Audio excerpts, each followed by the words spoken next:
Okay, everyone. We are so excited because you are part of history. Okay, so this is our very first mother-daughter conversations, and I'm so glad that you get to be part of it. So, with me today, I am going to introduce the person who is going to be part of this conversation. But before I introduce her, I just want to say that I've been asking myself, why are we doing this? Why is it important to have these conversations? And I don't know you're joining whether you're a mom or whether you're a daughter. But one thing I think almost every mother that I talk to says is or acknowledges is the tension and the friction and the stress that often happens in our mother daughter conversations. I was talking with a friend just this morning, and she said a saying that you probably have heard, but I hadn't heard it before. It made sense though. She said that we often raise our daughters and we mother our sons, and so I'm just kind of, Mhm. hey, Carla, I'm glad you're here. But, I've just kind of been thinking about that. But I think that because we so much want our daughters, hey, Destiny, we so much want our daughters to be us. We see them as, oh my goodness, somebody else that is just like me. The way we raise our daughters is different. And so for you there may be stress, there may be tension. The reason for these conversations is number one, to let you know we are not alone. Number two, to normalize it, let you know that you can still have an awesome relationship with this human that you brought into the universe, even though you guys may not be as alike as you want to be. Okay. So I'm so glad that you're here. Thank you for the conversations. I really want it to be unscripted. So whatever questions you have for Salem and I, please go ahead and put it in there, and we will be talking about it. So my daughter Salem is part of this conversation. We decided to begin the very first one with Salem and I, because I have mothered her for 25 and something years, and started mothering her thinking I was ready to be a mother, excited about being a mother. And we've had our ups and downs through the years. Salem is a lawyer. She's based in San Francisco by way of Montgomery, by way of COVID. So we get to be in the same space for the past few months. But yeah, she's my world. And so Salem, I'll just let you say a few words and then we get started. All right, hey everyone, I'm Salem. Most of you who know my mother also know me. I'm her firstborn. Very, very different from her, which is why I love having conversations like these because it just highlights whenever we talk or as we navigate our relationship, it's so clear that we have had to work really hard at having the kind of relationship where we both feel seen and respected because we are so different. And so I appreciate having this conversation with you, Mom. I appreciate being in this space and I appreciate your intentions for this space. Yay! Okay, so when I think about our relationship, what stands out to me the most is how different we are. You look more like your daddy. You think more like your daddy. You and your daddy are both attorneys. You're both lawyers. So I think even intellectually you click more. But I don't know if you remember the number of times that I will tell you, Salem, I don't think that's right with dad, and you're like, oh, daddy doesn't mind. And you're right, daddy doesn't mind. Something that would drive me crazy. But I've been thinking about the ways that you and I are so different. And I think I want to begin by saying, are there any similarities that you see between us? What are the things, some things that we do have in common? Yeah, so I think that for our difference, there are nuances within our difference where we're similar, right? And so even though we both kind of explore the world, we see the world differently, we are both very in touch with how we feel and our intuition as we move through the world. So like I think, our intuitions may lead us different places, but I Mm-hmm. think that sense of really being in tune with like how we're feeling, what we're sensing, like that intuitive sense of moving through the world, like I think we're similar in that way where and I think I learned a lot of that from you, right? Like really trusting my intuition because you're one of the people who will just be like, this doesn't feel right in my spirit, and learning to know when things don't feel right in my own spirit and knowing that that's a valuable source of information and I can trust that, I think is something that you and I are similar in. I also think that we're both very intellectual people. We just use our intellectual we just kind of have different ways of navigating our intellectualism, right? Mhm. You're very science based. You like research. You like the hard facts of things, whereas I'm more like within the logic and the like on-scene reality of thought. So even though we both really value intellect, we just value them in different streams. I also Okay. think we're both creative people. I Mhm. think that you writing books, me writing books, or starting many books and not finishing books. Like you're really creative. You love to bake. You love to express your creativity in a variety of different ways, and I think I do too. I don't express my creativity in the kitchen rarely as much as you do, but but I think that there's still this like desire to move through the world in a very creative way that we both kind of possess, as well as a very intellectual way. Okay. Okay. Well, good. That makes me feel a little better. If you're just joining in, and I see Alicia is in here. If you're just joining in, thank you for joining, being part of this conversation. We started off by talking about the tension and the stress that is often seen in mother-daughter relationships. And because I want this to be a conversation, I'd love for you to just weigh in and maybe just share with us, when you think of your own mom, or maybe think of your own daughter, what are some similarities and some differences that you see? Because often enough, I think as moms, do you think we focus more on the differences and not highlight the similarities? Because I started off by asking Salem, when I think of our relationship, I see more of the differences. And I'm so glad that as she was talking about the ways that we're similar, I was like, oh, yeah, that is right. We are similar. We are similar. So, Salem, do you think, when you think about being mothered by Uduak, do you think that there were times that it was obvious to you that I focused much more on the differences than on the ways that we were similar, or was that just me? No, I think because, and I don't know how you went into parenthood. Well, I know how you went into parenthood, but I don't know like the people who know how you went into parenthood. But I think, from what I understand, mothering a daughter felt like it would be easy because I'm a girl, you're a girl. There you go. um, and so I think from that perspective, maybe you kind of primed yourself to hope and expect a lot of similarities. And so I do think that you spent a lot of time focusing on the differences, maybe because they were just glaringly obvious when you maybe had framed that this child would be a mini me. She would be excited when I'm excited. She would be moody when I'm moody.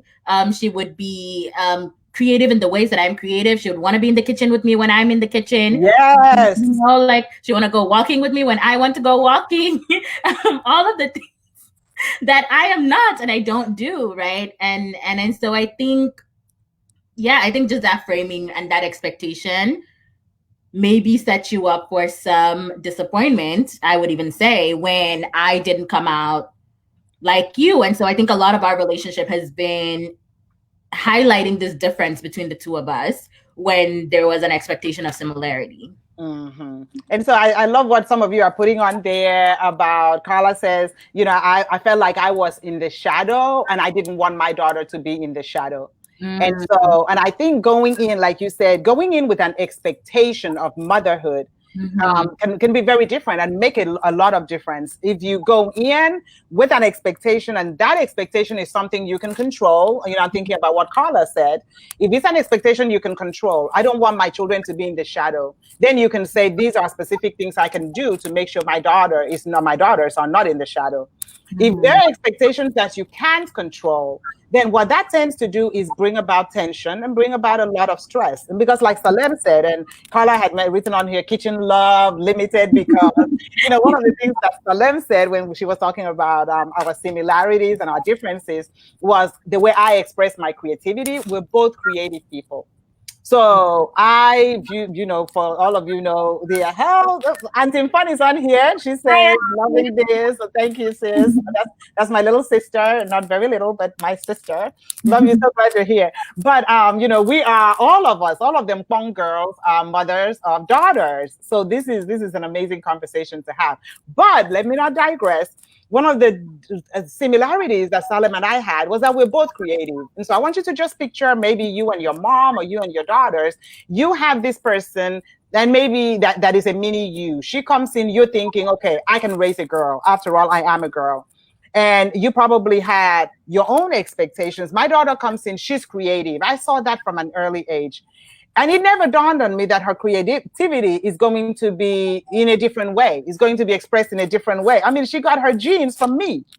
She got the X chromosome from me. And so if she's going to be creative, of course she's going to be creative in the way I'm creative. And so my creativity, one of the way it's expressed is in the kitchen. And Salem comes with her own identity, and she is like, I don't want to be in the kitchen. Mm-hmm. And so I'm sure by now you guys are already seeing how this would cause stress and cause tension. And I want us to talk about that a little bit, because that is one of the things that I think if we're not careful, that characterizes our mother-daughter relationships. So if you just want to join in there, as you're thinking about the differences between you and your mom or you and your daughters, maybe share with us also, what are some areas of stress and tension? With Salem and I, one of them was, without trying to fit into this stigma that a woman belongs in the kitchen, because that's not how we were raised. We were raised that a woman does everything a man does. But I love cooking. How could my daughter not love cooking? Mm-hmm. You know, and that brought stress and that brought tension. That's just one of the things I can think of. Salem, can you share a few other things that maybe talk about that a little bit too? Yeah, and I think the interesting nuance with that is, even within cooking, like I enjoy being creative with cooking. I just don't do it. I don't like doing it often. Right. And so I think of like tension moments when, you know, when the boys were younger. So we have there's 3 of us, and then there's 2 boys, and there's me, the girl, and I'm kind of activist minded. So from the moment I found feminism, when my mom would call me to go to the kitchen, I'm like, are you calling me to be in the kitchen because I am a girl? Call the boys to be in the kitchen. And like, it's important that they learn how to be in the kitchen too. Right. And so there's like so many layers to even that particular intersection, where it's like, okay, I just want you to be here because I enjoy being here and I want to be with you. Right. And, you know, if it was framed in that way as something that, you know, quality time is my love language, quality time is your love language, that's like, enjoy quality time in the kitchen, in this place, I think it would connote differently. But when it's framed as, you know, when there's no framing given, when it's like, hey, come be in the kitchen, then it becomes something that I'm like, well, I don't really like to be in the kitchen. And so like, I'm doing this and there's no room for me to do the things that I want to do. And like, you're always wanting me to do things that I don't want to do. And then you get into, well, if you don't want to be here, you don't have, you know, like, and then there's that level of like friction and conflict around that particular issue. And then it becomes an argument of me trying to figure out why you're not calling the boys to be in the kitchen. And then, you know, it spirals, right? And, right. And so part of our relationship and part of, I think, understanding each other has been understanding each other's triggers and understanding each other's styles of communication. And I think that's something that we continue to grow at. I think another point of conflict is just the fact that we are... Okay, I will say this from like an astrological perspective. So like with you being a Gemini, you tend to like see both sides of an issue. And this is something we've talked about, you and I, but you tend to kind of want to be in this reconciliatory place. And so and you said this, one of my highest priorities is just making sure that I'm okay. With me, I tend to want to resolve a thing, right? And I seek truth above everything. So it's not necessarily, even if the truth isn't like pleasing, even if the truth doesn't make me feel good, right? I dig for the truth. I excavate the truth. So one of the ways that this shows up is if like, you know, if I'm having a conflict with someone and I come to you and I say, hey mom, I'm having a conflict with this person. Your first thing is like, what do you need to be okay? So like, acknowledge your faults, do what you need to do what you need to be okay. And I'm like, I don't care. I want to be right. Right. And so I want you to be like, no, you were right. But you're like, well, maybe they're right too. Like, have you thought about this from both sides? Which can leave me feeling like, oh, she's not standing up for me. She's not defending me. She's not on my team. Why is it that whenever I tell you that I'm in the conflict with someone, like you're not on my team, you're always trying to get me to see the other person's perspective instead of saying, hey, I believe you. I think that I think that what you're saying is valid. And I'm here to excavate this thing with you to get down to like the lowest common denominator of what you need. So I think that's another where conflict shows up. And and I think I'm going to come back to Carla's question because I think that's great. But my sister just posted this, and I want to talk about this a little bit.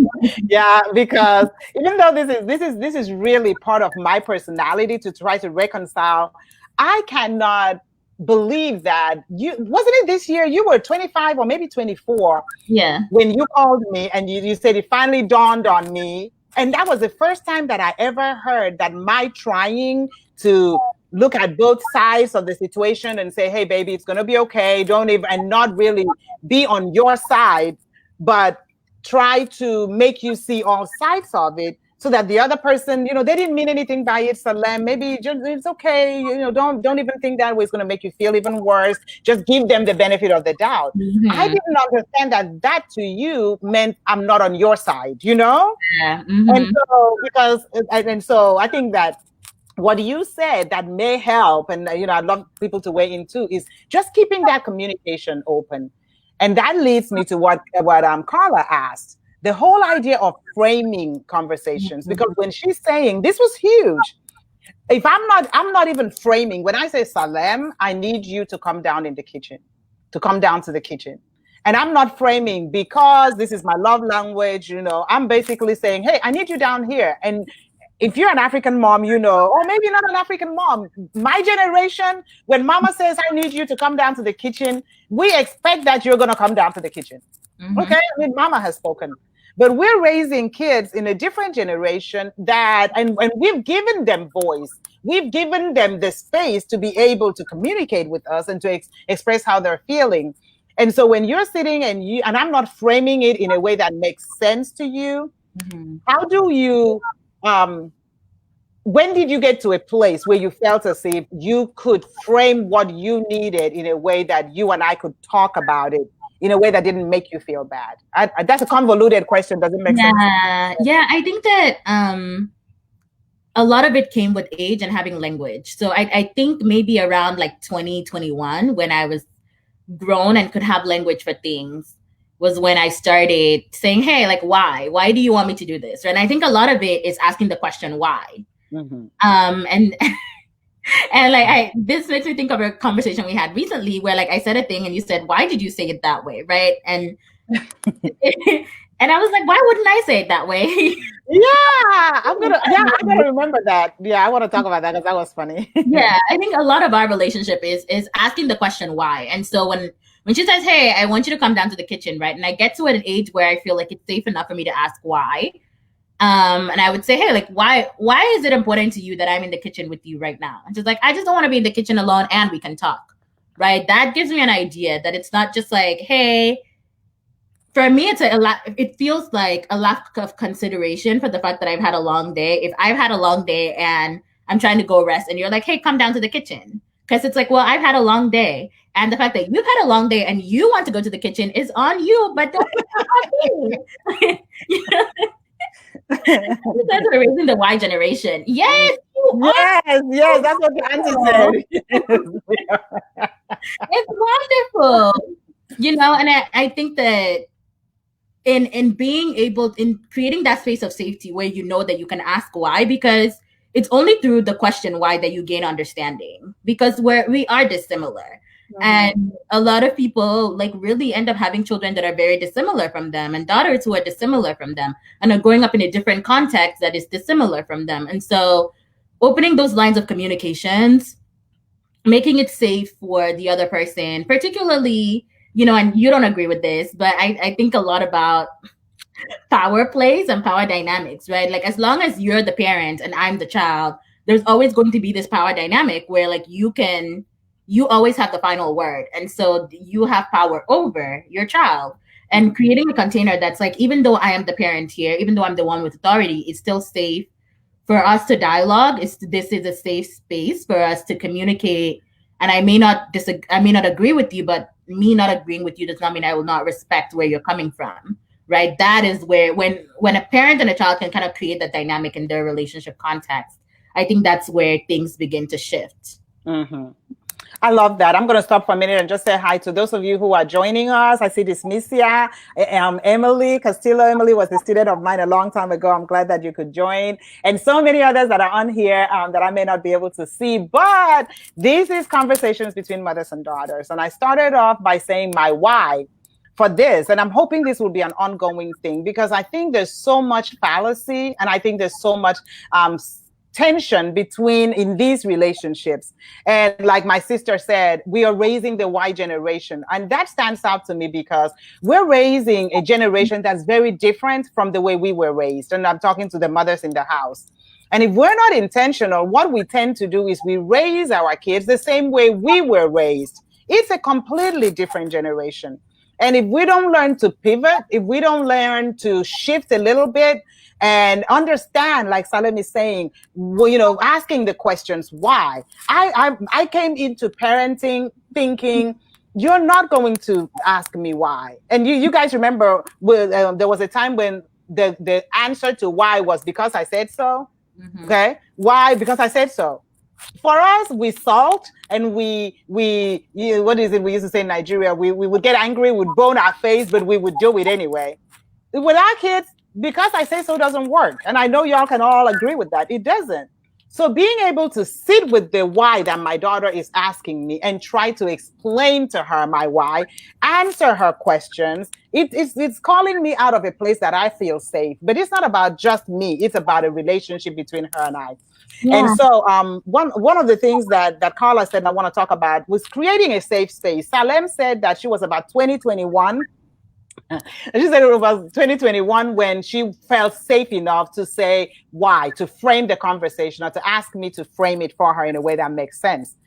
And so, but it took that long for her to feel safe, for her to know that she could have those conversations with me and me not see it in a different light, but be willing to engage with her in a way that would allow us to reach a safe place. So yeah, go ahead. Yeah, I just wanted to, because I see this question from Auntie and someone else that talked about explaining themselves without kind of finding the balance. I think that when we view a child asking why as an inquiry to know and understand you as a person, it changes our framing around asking why, right? Because if you think of from the perspective of a child, whether they're like 7 or, I think that first of all, there's the age of the toddler stage where everything is like an argument and a fight. And I think probably canned answers are appropriate. But as your child continues to grow up, they don't know who you are as a person. They don't know why you are the way that you are as a person. They don't know you. They don't know why your values are your values. They don't know themselves either. They're still trying to figure themselves out. And so when they ask you, why is it important that this thing is done in this way? Or why is this important to you? Why do you want this done at this particular time? Why is it that if the table isn't clean tonight, you won't be able to go to bed, right? It's an inquiry to understand you. You're not talking about me, though, are you? You're just like, okay. Hypothetically, right? Okay. And so, when Auntie talked about respect, too, I think we've been framed to see question as disrespect. And I don't think questioning is disrespectful. I think questioning is inquiry. And questioning is an attempt to open lines of communication. And I like when you've been a parent or when you're an adult person, you understand how the world works. You understand how things work, but kids don't really understand that. And so when a kid is brave enough to ask why, it shows that they feel safe, right? It shows that they already feel safe, that I can express something that I don't know. I can express something that I'm having trouble working, like finding synergy around this ideology or this thought or whatever. Like I'm not quite in agreement with you here, or I don't quite understand why you do this thing. Or I don't quite understand why this is important to you.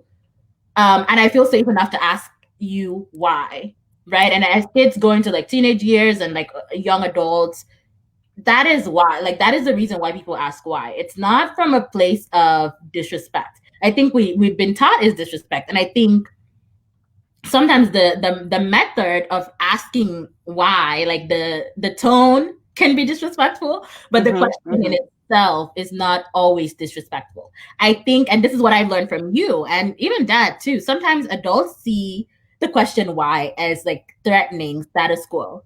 So you see it as like, oh, well, if you're asking, if my child is asking me why, I haven't even actually spent the time to think of why I do this thing. I just do this thing because this is what I've always done. And so you see it as a threat to like your peace and your like, I guess your own wisdom, your own intellect. And so you react from that place because it's triggering you. But the question itself was not, it's a harmless question. It's an invitation. And I love that you said that because we're being very transparent and open here. I don't think that many of us have sat, our kids are able to see what we don't see. And I really think that a lot of times it's a defense mechanism because I may just be doing it because I've always done it that way. Mm-hmm. And I haven't sat with myself. And I love that. I haven't sat with myself long enough to really say, okay, so why do we have to clean the kitchen table before we go to bed every night? And I realize that when I say, guys, we really don't want to have roaches in this house and we really don't want to do this, so let's just clean. It makes sense to my kids. But when I'm like, stop talking, just clean the kitchen table. Why, just clean the kitchen table, guys. Just clean it. Mom, why? Stop. Then it becomes, they resent it.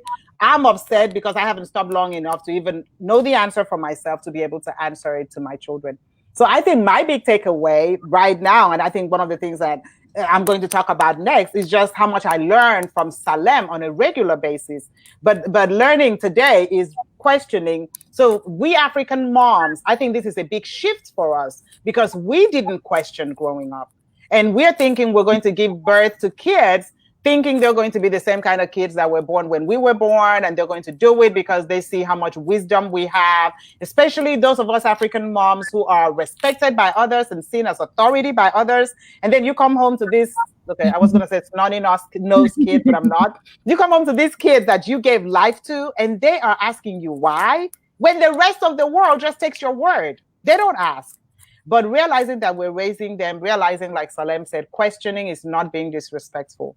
I think that will help with the shift. Realizing that questioning means I have created a safe space that my child can express themselves, can ask me why, and being okay with saying, let me think about that. But I haven't thought about that. Or we can talk about that later, but not stopping them from questioning.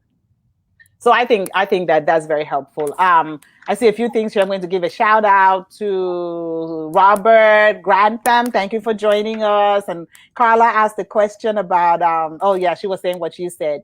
So Dismisia, I think explaining to a 7 and a 3-year-old, one of the things that I have found is a lot of times I over-explain. And so when I over-explain, it kind of loses its effect. So for the 3-year-old and the 7-year-old, I want to keep them asking questions because what we have found, and Salem and I will talk about this, if I don't encourage them to talk to me when they're younger, when they become teenagers, I'm going to want them to talk to me. I'm going to expect them to talk to me. But we haven't built that safe place where they can ask me why, and it makes it harder for them to come back to me. Okay, so explaining it and letting them know you love their strength and inquiring mind, and knowing that the only downside is when you over explain a concept. So you can simplify it for the 3-year-old, simplify it for a 7-year-old, and also know that just because you answered today doesn't mean they're not going to ask you again tomorrow. But when they ask you tomorrow, you will keep on talking about it because you want to create a certain atmosphere and a certain environment. Okay, so thank you guys. So Salem, if you were going to, and if you guys have any questions for Salem and I, go ahead and put it on here and we'll just keep talking. But if you were going to divide your life in maybe 3, so you're about 25. So let's say first 80 years, second 80 years, and this last 80 years from the time you were in your 20s. So 18, 19, 20. Mm-hmm. And this is going to kind of be, I don't know how to really make this okay, because at 8 years old, you were already in 7th grade.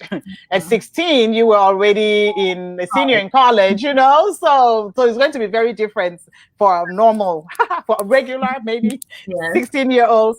But what I would like to do is, if you could describe your mothering, the way you felt about my mothering you, the first 80 years, the second 80 years, and these last 80 years, where have you seen some shifts and some changes?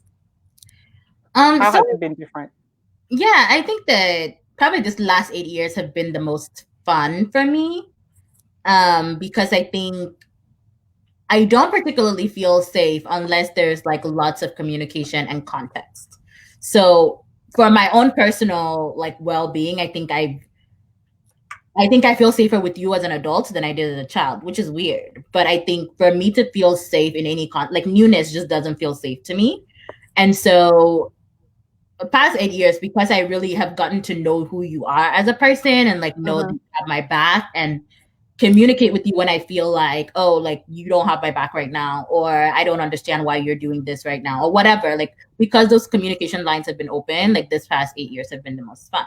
I think the foundation of this past 8 years being the most fun was my teenage years, right? And a lot of my teenage years was, I think, being a new immigrant, really trying to find our footing here in the US, kind of figuring out how you mother a college student who's also a teenager, right? And what those lines are, and being someone who was a very, very introspective teenager who didn't really have language for lots of things, was really difficult. I feel like a lot of my teenage years were blurs as far as our relationship, mostly because I was just kind of silent and we just kind of coexisted, which I think is a phase that happens, right? I think we just kind of like coexisted.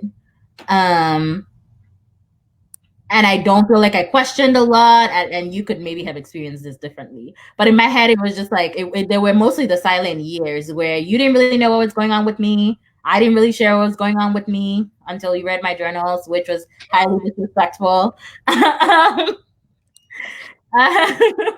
But those previous 8 years, and then I think I really don't remember I don't remember much from the first 8 years of my life, but I do remember. I remember going around with you. I remember kind of sharing space with you, but I also remember kind of doing those first 8 years. You were also the mother to so many other people, right? There were so many other people coming into our home who like claimed you as their moms because you were just mothering to lots of other people, that I often felt like you weren't ever really mine. You were a mom to like a host of other people. So what differentiated me from like all the others, right? Yeah, all of the other people who like came through our home, who like lived. And because I didn't particularly, like I said, like safety comes to me after time and after like communication. So because that wasn't there, I don't necessarily know that I felt safe. But again, I don't remember. But I remember that my needs were met. So I think our mothering has shifted. Like your mothering has shifted mostly as we have gotten to know each other, and I felt the most seen and safe in this kind of past 8 years. Yeah, for a variety of reasons. Okay, Carla has a question for you, so I'll let you answer that, and then I want to talk a little bit about why it's necessary that the mothering shifts. Yeah, because I think that so many times there's the stress in the relationship is because I see you as my little child, and no matter how grown you are, I still see you as my little girl. And how that needs to shift to give us the kind of relationship we have now. But first, I want you to answer this question. She said, how did you find your voice, and how did you find language for the things you're facing? I think I read a lot and I journaled a lot. And so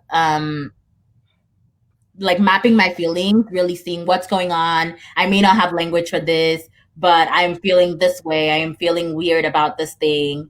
And how do other people that are feeling weird about this thing talk about this thing that they're feeling? So reading a lot of books from people who have like similar context to me, people who I feel have similar personalities to me, and journaling a lot has given me, like when I journal and I see patterns, I'm like, okay, there's something here that I need to follow on with. But just writing down my feelings, writing down my thoughts, writing down my moments of angst and frustration. And there are certain things that have taken me years to be able to give language to. So I've like written down the discomfort or the things around the things behind the things, and done a lot of introspection about it, but not really had language for it till like I became an adult, I guess. But yeah, that's a great question. Okay. And I think that, there were some things we did as a family, like we've always had family devotions. But you remember one of the things that your dad does every family devotion is we finish family devotions and he says, does anybody have anything to say? Yes. And sometimes the kids would all roll their eyes and then we fall into a pattern where we're like, nope, I don't. But sometimes the greatest conversations came from those times when we're all seated as a family, many times in the evening, because in the morning after morning devos, we're rushing to get to school and do things. But I think as a family, in the evenings when we're all done, does anybody have anything to say? You know, invariably Salem will say, well, I do. And she'll talk about something that happened and that will bring about conversations. Yeah. So I think I would add that. But knowing, so as a mom, not getting frustrated with the times that you spend in your room reading, which, you know, that took time for me not to, because my natural tendency is you get up, you do. Your natural tendency is you get up, it takes you a while to get ready, you know, and some of those times includes your reading, but knowing that that's valuable for your development. Then, so you read, you journaled and kept those journals, and also we would have time together as a group, as a family, that you could try out some of the things that you're thinking. And Salem was very, and this is one thing I do want to say, was very confident early in who she is. So that even during family discussions, when everybody would disagree with her, she would try to make her point and stick with it. She was never really scared that the way she looked at the world was different from the way we expected her to look at the world. And I think that all of that helped you hone your voice into what it is right now. Yeah, yes, the family devotions. And even dad, I think like having dad who's so patient, who like has had 3-4 hours conversations with me about nothing that has no resolution, but he listens and has been patient with me developing my thoughts, with me sharing the things that I'm thinking about, and he like pokes holes in the arguments and makes me come back to the arguments, and arguments that don't really, you know, they don't matter in the grand scheme of things, but I think from a really young age, like he's fostered that kind of relationship with me where he just allows me to think out loud and to think in the presence of an adult with him has been really helpful too. So yeah, I think that's good. Okay, guys, thank you so much for being part of the conversation. As we get ready to wrap up, we've been on here for about 37 minutes. I was thinking about 30 to 40 minutes. But some of the things, or one of the things I talked about earlier, was the necessity for the relationship to shift. Yeah. And so mothering someone, so some of the things we've said has been realizing that this person, we may have things in common only because we both have X chromosomes and we have estrogen, but sometimes that's the only thing we have in common. If we're not careful, Salem, sometimes in the mothering our daughters, there are hurtful things that are said. There are things that are done that impact the relationship. And in as much as I do want to say that, and I, you know, you and I have talked about this, I mothered you guys, you and your brothers, knowing that I was answerable to the Lord. And when people would say children don't come with a manual, I would say mine did. They came with the Bible. And so I would do that. So in as much as I really think I did, and I think if you're a good mom, if you're a mom, you know that you would sacrifice anything for your kids and you do the very best that you can. But I am very aware that there were things that I probably said when you were growing up that hurt. There were things that we did when you were growing up that have probably impacted you. Okay, so without making me look like I was the worst mom in the whole world, I don't really know if you want to share any of those impactful things, but I would love for you to share what has made it easy for you not to focus so much on some of the hurts that were caused, especially seeing that not only were you our first child, and many times I called you my experiment baby, but you're also the first girl, followed by 2 boys. I had you when I was maybe 28, had Elias when I was 38. So the way I'm parented in my 20s and early 30s was different from the way I parented in my 30s and early 40s. So considering all of that, what are some things that has helped you survive that in such a way that we still have a good relationship now? Yeah, I think that, you're not like a toxic parent, right? There are some people who have toxic moms. And I think growing and seeing people who actually had toxic parents is like, oh yeah, my relationship with my parents was tumultuous, but never toxic. So that helped me just kind of like frame, have a better context for what you're experiencing. I think that, you know, being feminist, womanist, one of the things that you learn, one of the things that you learn is that the world really blames women for everything, right? And so, and sometimes like mothers are the ones who actually even try, right? And hurt doesn't necessarily exist when people don't try. And so some, you know, like hurt doesn't exist when people don't try.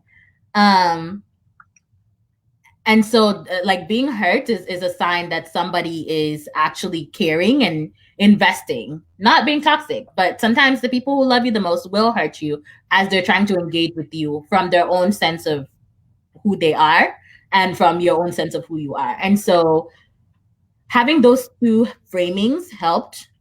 I think something else that really helped me was understanding that, like, I think when I hit like 21, 22, I was like, wow, like I couldn't be a mom in my 20s, right? There's so much that I don't know. There's so much that I don't know about the world. There's so much that I don't know about myself. And then the way that like being a parent really focuses on triggering you, because your kids will trigger you. They will trigger like insecurities that you didn't even know you had, right? And knowing the ways that I've triggered your own insecurities, knowing the ways that I kind of push up against your sense of identity and who you think you are, with my whole being. I think I just had I read a lot of books about mothers and daughters that really helped me have framing for the fact that having a daughter, having a child can also be a really triggering experience and isn't really an experience that we prepare women for, and isn't particularly like women who have children in their 20s. Like your 20s are just they're such an everything decade. And so dealing with being out in the world in your 20s and being in relationship and whatever the context of your family structure looks like, whatever that is, bringing a child into that without fully being prepared for the emotional weightiness of being a parent for the rest of your life is a lot. So it gave me more empathy for you. I think everyone kind of comes to this place where they have more empathy and humanize their parents more and realize that their parents are not just like these people up on a pedestal, that they're actually just people. And so seeing you as a person, as a woman who has like needs and desires and wants and frustrations and triggers and, you know, her own ways of being in the world really reframed and helped me. For myself, I think it helped me to realize that just because I wasn't you didn't mean that I was less like valid, you know, that there are things that I love about you and the things that I kept trying to be and finally had to say, like, that's my mom, that's not me. And no matter how much I try to be this person, I'm just not this person. And so it was very healing for me to realize that you could be you and that could be great. And I could respect and appreciate all that you are, but I didn't have to try to be you. I'm thinking of particularly with regards to a couple of things. Like you're a very generous person. I'm generous, but to like I'm very protective of myself in ways that you're not. And so seeing how generous you are with yourself, with your resources, has always been something that I've kind of aspired to, but then realized that that's not me. And so owning the part of myself that's like I'm generous in these ways, but I also really pride myself in being protective of myself and my energy. And that's something that I can be proud of, even though it's different from how my mom is. Right. And I think something else that I really that I admire about you, but I know that it's not me. This is this ability to kind of step into a situation and like be the person who reconciles, right? And I know that that's not my personality. Like I very much the people who I love, like I stand up for, and they know very clearly that I draw the line in the sand between them and anyone else, and I will burn the world down to protect them, right? And that's not necessarily something that you externally show. Like you, I think that's how you move through the world, but I don't think that that's something that you externally show unless it's absolutely necessary. And so there are things that I've had to accept about myself that I'm like, this is just you, Salem. Like, and in the smallest of ways, like I don't wake up and make my bed. That's not something that I aspire to. I want to, but is it something that you will never ever do, or is there hope that you might? There's no hope. Oh, okay. I just put it out there. It's okay. The only hope is hoping that I get partnered with someone who loves to do it so that when I wake up, they can make up our bed. But Okay. yeah, it's like if you're going to sleep on the bed like 10 hours later. Okay, so you guys can tell this is a conversation that we have almost every day. All the time. Almost every day, because I the things, and that brings about the fact that Tim, don't make the bed. Carla is with you. Like, really, Carla? Thank you. Like, really? And so, that, I think that leads to what we said at the beginning. Sometimes you look at these people you gave birth to, and they are nothing like you. Nothing. And sometimes they're nothing like you in ways that just don't make sense at all. Mm-hmm. And growing and knowing, for me, what has made this easy, and I love what you said about, I think Carla said it too, about the fact that our relationship was tumultuous but not toxic. And I think it's extremely important to draw that line and know it, because the kind of relationship Salem and I have now is an amazing relationship, but it is still tumultuous because we are two adult women in the same space, or sometimes we have conversations and I say things that doesn't make sense to her and she says things that doesn't make sense to me. But I talk a lot with my clients about your emotional bank account, knowing that we've deposited so much love and caring and safe spaces and conversation into our emotional bank account, that every once in a while something happens, that there's some emotional withdrawals made, we still have something left in it. I think that's what makes the difference. Yeah. Because when you are on team Don't Make the Bed with Carla Lewis, you and I are going to have a talk, Carla. But when you're on that team, it's easy to focus on the minor and make that a big deal than to see the big picture of who this person is. Yeah, and I just wanted to speak to that, to what Auntie said, and kind of jokingly. Yes. Which one hurt our daughters? Yeah, never, because never. I think that, like, in a very small way, a parent who's like, I just want my daughter to make her bed every day, so I'm going to keep harping on her about it and be like, it's not even a big deal. Why don't you make your bed? Why don't you make your bed? Like that eventually becomes, you make that person feel bad about themselves based on something that they don't do, right? And so eventually it's saying, hey, like, I think that this is a discipline that would be really helpful for you, but dropping it, right? But the more you harp on it, it causes a trigger. And so, like, I'm moving to the world, right? If I'm still hurt by this, like, the fact that you view my not making my bed in the morning as a lack of discipline, and I'm someday hanging with someone or on a date with someone that I enjoy, and they're just like, yeah, I really make my bed in the morning. I'm now triggered by that person because of you, and it's like, oh, well, my mom used to say that because I couldn't make my bed, I wasn't disciplined. And so that's a hurt that you never intentionally intended to cause. But in the ways that I relate with other people, I already have a trigger that's related to something so simple, right? And using, you didn't ever make me feel less because I didn't make my bed. That was kind of a funny example. But I think that there are more things that parents say that are actually hurtful, and to them you could just be like an innocent thing, but to your child, the more you harp on it, because children are still like so susceptible until they become adults, the things that you say and you repeat over and over again, they take that on as part of their identity. So if you constantly keep saying to your child, like, for me, I will give an example. One of the things was always, because I love to like sleep and love to take naps, y'all would all make fun of me and say how lazy I was. So I internalized that, and I had to, it took me being an adult and probably going to therapy, right?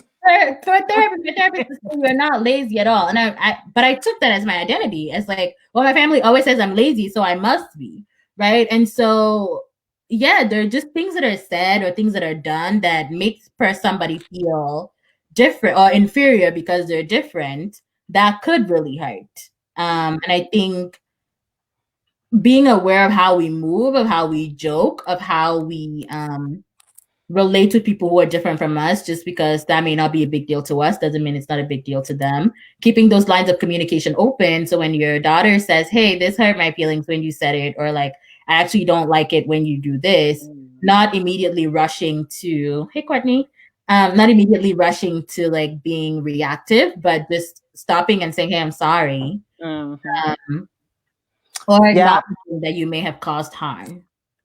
I love that. And I wrote that down because I think because we don't intend to cause harm, the natural tendency is to try to keep explaining and say, that's not what I meant. That's not what I meant. I didn't mean to. But that doesn't take away, my intentions don't take away from the fact that my words hurt or the things I did hurt. And so being able to quickly apologize and say, hey, I am so sorry. I'm sorry that hurt your feelings. I think that, to me, that's been one of the biggest shifts in our relationship as we have gotten to a good place, is knowing that there's a time to teach you and raise you and train you. The first 6 to 8 years are when I teach you, this is how you make up your bed. This is why you make up your bed. The second, maybe 8 years, is when I now see you and I start answering more of your questions and I see you coming into your own. And then after a while, by the time you become an adult, it is me knowing that if I didn't teach you the right things to do at the other times, then right now, this is who my daughter is. And so that acceptance from the time you were little solidifies as you become a young adult. So my Siphon, it's good to see you here. Courtney, good to see you. Thank you so much for being part of this conversation. Yeah, I think that... Oh, go ahead. I was gonna say, like, so part of the conundrum, right, what you were saying about the different phases, is thinking that, like, when you have adult daughters, there's no longer, like, your job is done, essentially. And I think, like, mothering an adult child looks very different, obviously, from mothering a grown child, but, like, your mothering doesn't stop, right? Like, an adult child also has needs. An adult child also has, like, vulnerabilities. An adult child also has, like, things that they are moving through the world trying to figure out, that your perspective, your teaching, your caring, your support is needed for. And so learning how to recognize when those points in your relationship show up for a pivot, but also to be, like, really attentive to what is needed for the pivot in that point in your relationship, right? And so knowing that this is, because they're not strict ages on it. They're not ages where you're like, okay, my child needs now this. I'm done. Exactly. I think showing up for me when I was in boarding school and you were kind of, you were mothering from afar, was reminiscent of how you showed up when I was in Oakland, right? But there wasn't an age. Like, you've had to show up in both of those ways as kind of mothering from afar at different positions in my life. And so being attentive to, like, okay, when is there a shift in this relationship and how do I mother this child from afar, with when they have more independence, less independence, more vulnerabilities, less vulnerabilities. If I had, like, suffered a major loss and had to come live with you, your mothering would probably be reminiscent of, like, mothering me as how I was like a child, making sure that I'm eating, making sure that I'm, like, taking care of myself, like all of those things. So there isn't really age stages where things shift. It really is just the season of life that you're in, the season of life that your child is in, and you being attentive, and both of you being attentive to what each other's needs are. And probably communicating those two, because I think that as moms, one of the struggles that I have is thinking that because I gave birth to you, I know what you're thinking. Yeah. And because I feel a certain way, then you must be feeling a certain way, And I shared with somebody the other day, when you guys were babies, the reason I would put an extra pair of socks on you was because I was cold. And I thought, oh, I bet you her feet are cold. You didn't tell me your feet were cold. But I thought, okay, my feet are cold. This room is chilly. To me, it must be chilly for my baby. So I put an extra pair of socks, or I put an extra blanket around you. Well, the problem with that is that we carry that into even when you're an adult. And so I say, oh, this makes me feel this way. Oh, I'm sure that makes my daughter feel that way.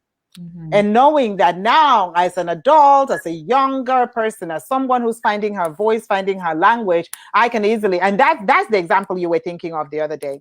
So the other day I asked my daughter, there's this show she and I have started watching together. And so I said, hey, do you want to go watch the show? She said, yeah, if you want to. And immediately, remember, my first default was she really doesn't want to. She's just saying, sure, if you want to placate me. And I didn't like that feeling. So I kept quiet for a minute, and then I said, okay, Salem, why did you answer that way? Okay, guys, this conversation took another 30 minutes of Salem explaining to me that when she says, sure, if you want to, that's all she meant. What I heard was, I really don't want to, but if you want to, then of course I'll watch it with you, but I would rather not. And she kept saying, all I said was, sure, if you want to. So I think as long as we're keeping the communication lines open and we're asking those questions, we will always find our way back to the fact that we are mothers and this is our beloved daughters. Yeah, I think one of the things that really fosters that is opening lines of communication about like triggers, right? And I think there are things that because I know your personal triggers, I can kind of say, okay, I don't want to do this thing, but this is where my mom's head is going to go if I don't do this thing, to whatever it is, right? Mm-hmm.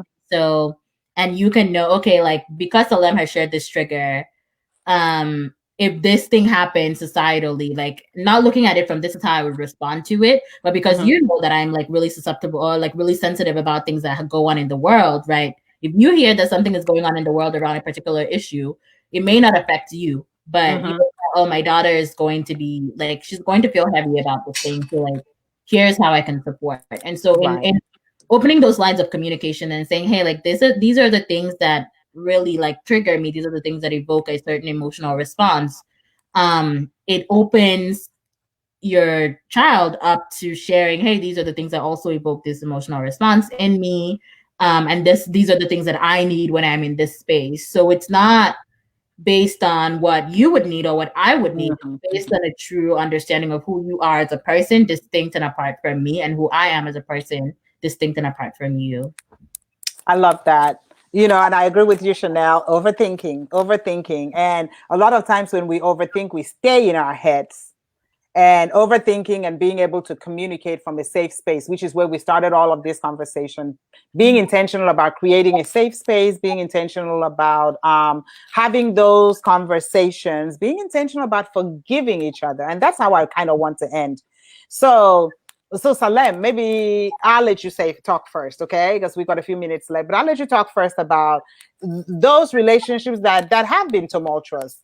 And maybe as a result of the tumult, there's been a chasm in the relationships between mothers and daughters. What are some suggestions that you would have that would help kind of bridge that chasm a little bit? Mm-hmm.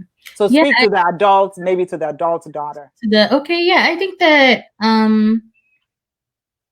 in humanizing our parents, right, and seeing that they probably made some decisions that we would not have made in regards to us, there's a point where you have to figure out if their love and presence with you is still valuable to you.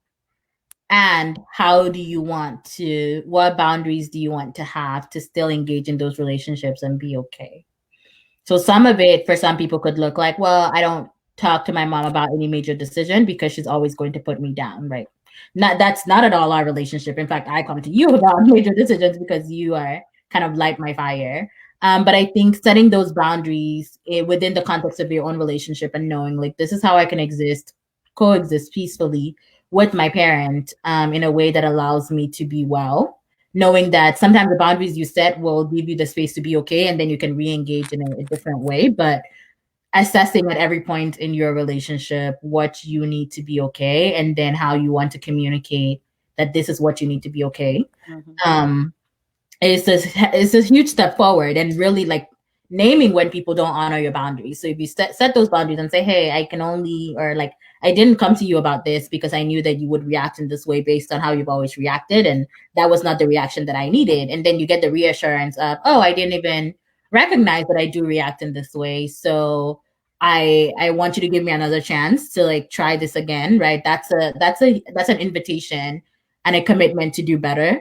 But there's some times where the safety isn't even there to communicate that this is what you're doing and these are the boundaries that you're setting for yourself. And so I always, tell folks, particularly adults, children, to prioritize what they need to be okay, but to recognize that if that relationship and connection is still something that they consider valuable and still want to engage in, then maybe it looks like creating boundaries. Maybe it looks like saying, hey, like this topic is off limits for us to talk about. Like you're always going to be on that end of things. I'm always going to be on this end of things. But I think it's worth us coming back together in these other ways, but just not engaging in this particular capacity. And communication. I think communication is everything. I think going back to how we talked about in the beginning, asking the question why, so you can understand why the other person thinks the way that they do, why they're responding the way that they do, and giving them space to figure out the why if they don't necessarily have the why figured out. I think that's huge. I think that's huge. I think that recognizing that when Salem was talking about boundaries, I was thinking you set boundaries, but you also know that there is a necessity for you to enforce the boundaries that you set. And so many parents, so I'm speaking to the mom of an adult child, talking to the mother here, there are boundaries that our daughters will set, and we're not even sure if we have a good enough relationship, they will communicate those boundaries to us. Mm-hmm. And we'll have to respect those boundaries. But when we don't, our daughters should feel empowered within themselves to reinforce those boundaries. So set boundaries, but keep on enforcing those boundaries. Whether you're able to communicate those boundaries to your parents or not, be careful to enforce your own boundaries, because those boundaries are meant to protect you. Mm-hmm. Okay. And one of the things I've learned from my daughter, and I think that's why I love our relationship so much, because there's nothing as good as raising the children. They become adults and now they start teaching you. But Salem was the first person in our family to go into therapy. I don't remember, maybe 7-8 years ago. Mm-hmm. You know, went into, she started doing therapy.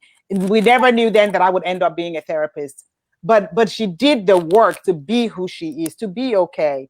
And one of the things we talk about at Afangide Therapy is that there should be no stigma around therapy. Therapy is talking to someone who's been trained to listen, to help you navigate your relationships.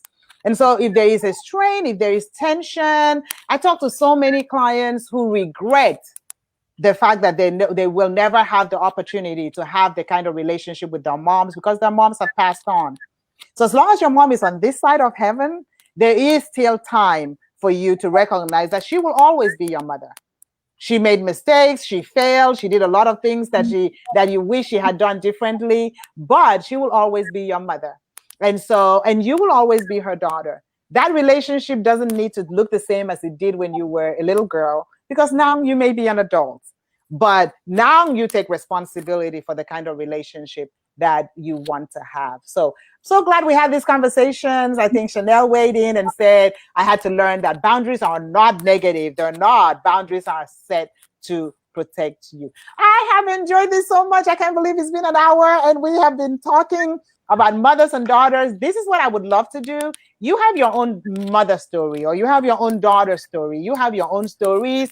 We'll be back here next Friday by special grace of God, same time, 2:30. And you will get to meet another mother-daughter pair. So whatever's going on that we need to be talking about, just go ahead. Well, Psychology Today, there's a directory of therapists.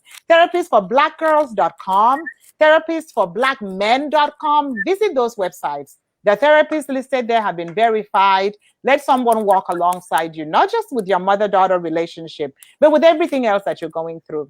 Thank you for being there. I love you, Salem. I'm so glad I got to share this time with you. Okay. Thank you all. Thank you for hosting, Mom. Thank you, everyone, for being part of this. Okay, see you next episode, next Friday. Bye.